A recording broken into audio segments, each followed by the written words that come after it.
The earth is full of creative potential.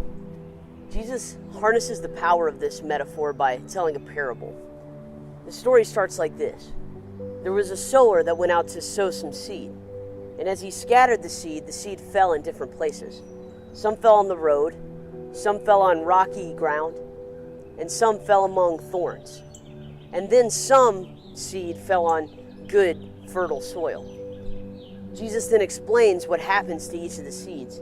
He says the seeds that fell onto the road, they fell into a place where it was inhospitable and was trampled upon and couldn't grow. That the seed that fell on the rocky ground, it hit the rocks and could produce no roots. And so when the sun came, it scorched it and burned up the creative potential of the plants. And the seeds that fell among the thorns, though they had the potential to grow, they were choked out from all the nutrients by their competitors. But the seeds that fell on the good soil, they had the creative potential to produce what was 160 and 30 times what was sown.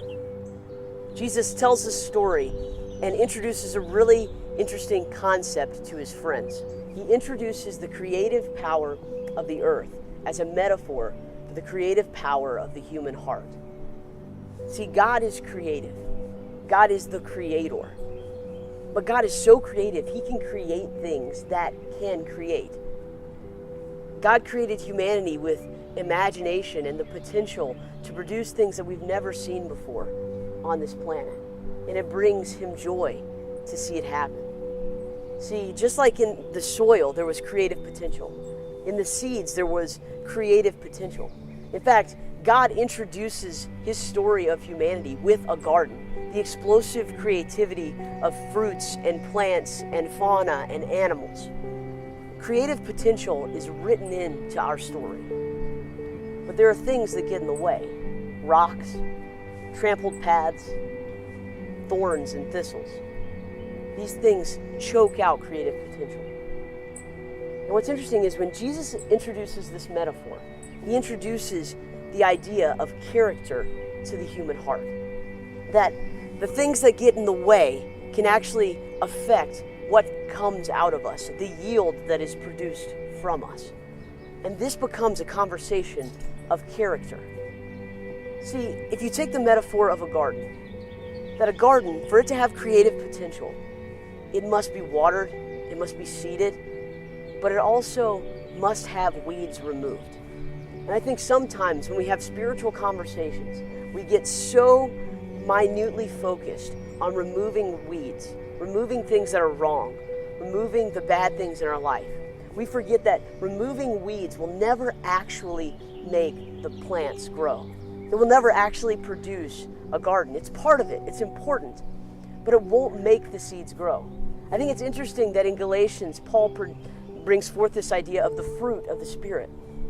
Fruit is such a tender thing. It requires so much love and care. And that it's actually the Holy Spirit that produces it in an individual. But it requires watering. It requires constant supervision. And it is one of the sweetest things that is produced on our planet. See, character is a discussion of the things we must become. But we have to become them for the right reasons, or else we just become self-righteous and proud.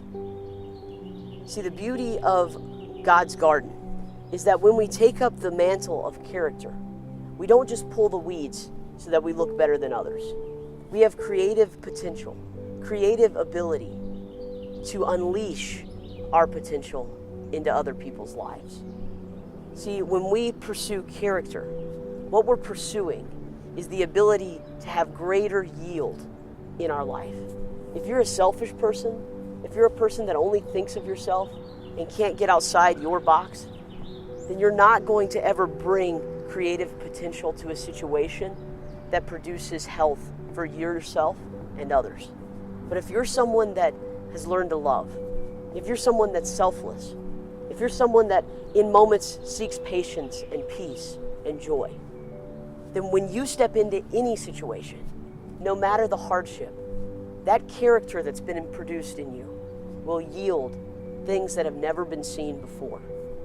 So will you be the kind of person that chooses in the small moments to tend to your garden so the creative potential in you can be unleashed?